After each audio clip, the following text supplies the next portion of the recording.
Stop trying to hack it out yourself. Let somebody else do all the grunt work for you, totally for free. Bring your list of questions. Write the phone number down, take a picture, take a screenshot. You're going to be very, very happy that you did. It's right there for you, totally for free.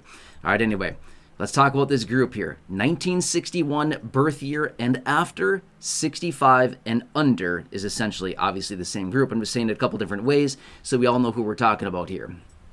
All right, so here's the deal. We all recognize this much. Social Security is likely going to change. One of the major adjustments that they will likely bring in to Social Security is the following. And again, remember, there's likely going to be other changes, but this is definitely one that will be happening. I'm just going to say that. There's a very, very, very high likelihood that this will be one of several changes that they bring into Social Security. Raising the full retirement age. Okay, remember, as of right now, the full retirement age is 67 for anybody that was born in 1960 or after. However, they're going to increase that likely to the age of 70.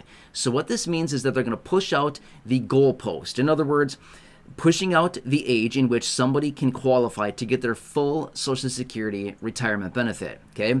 Now, what does this mean for you if you were born in 1961 or after, okay? Because as of right now, as we currently stand, it's still 67. If somebody's born, again, 1960 or after, their full retirement age is 67. No matter if somebody was born in 1960, 1965, or 1970, it's all still 67. However, that's likely changing. Here's what this is going to mean going forward, okay?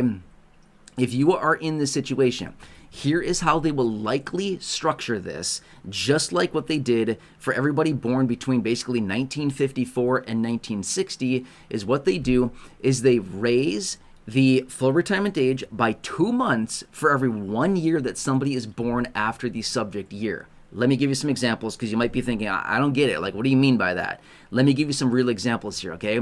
So, as of right now, somebody born in 1960 has a full retirement age of 67. But here's what they would likely do.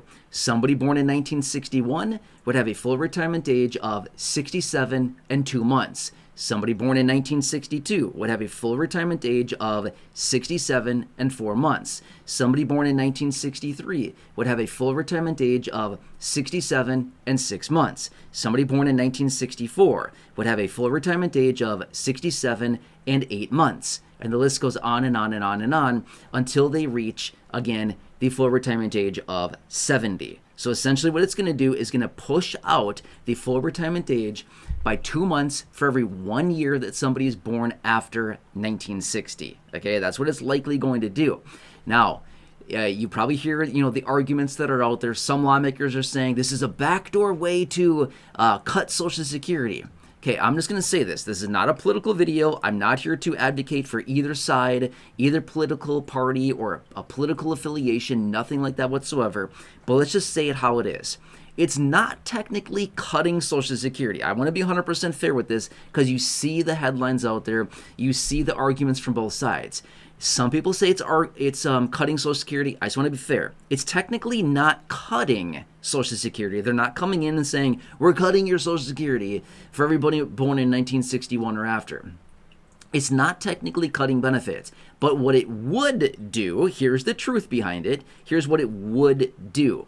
For every month that somebody claims their benefit early, prior to their full retirement age, there is a reduction in benefits. Does that make sense? So essentially what it would do is it would ultimately just reduce someone's benefit because they claimed their benefit early. Because if they push out the full retirement age to 70, then technically, if somebody claims right at, say, 67 or whatever, and they were born in, say, like 1963 or 1962, they would technically be claiming their benefit early in this instance, okay? So as of that, then they would see those cuts to their benefit because they claimed their benefit early. Does that make sense? Okay? So for example, let me just use a real example right here, right now. Again, full retirement age as we currently speak is 67, born in 1960, okay, or after. But here's the deal.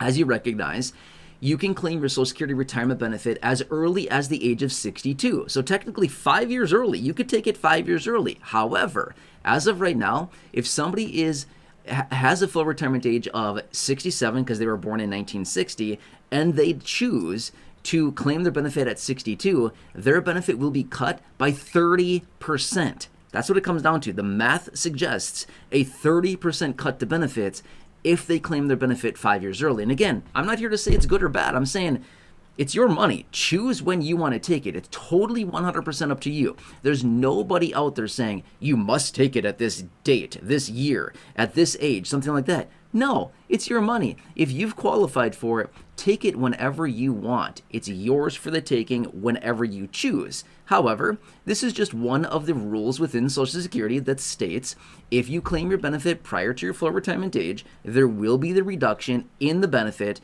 For every 1 month that you claim benefits early, there will be that reduction, okay? Upwards of 30% if you claim as early as you possibly can, right at 62. That's a 30% reduction. And obviously the reduction gets smaller and smaller and smaller for every month that you wait after turning 62, and the closer and closer you get to full retirement age, the lower and lower that reduction or that cut to gets to your benefits. Does that kind of make sense? Okay.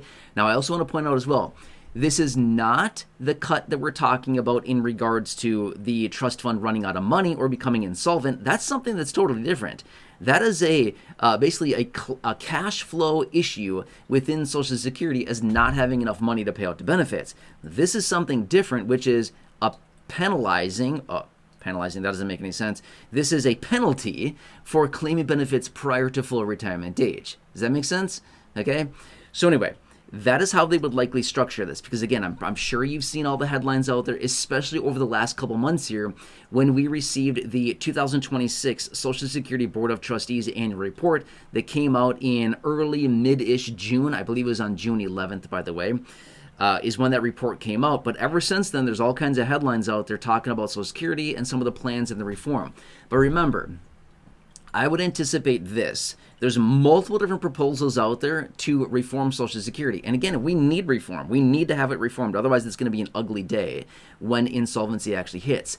I would anticipate this. It's going to be likely a hybrid approach as far as how they're going to reform Social Security. It's likely going to be a combination of raising taxes on the working people through payroll tax increases. It's likely going to be that, coupled with also raising the full retirement age. That's also going to be included, I would highly speculate, as well as some other major changes to Social Security, which we don't totally know or understand yet, because there's a lot of them that are out there. We don't know which those are going to include, but I would say definitely a tax increase, definitely a raise of the full retirement age, and probably a couple other little adjustments sprinkled in there, but I would anticipate that's likely how they're going to do it. Why do I think that? Because that's the playbook that they've been running for a long time.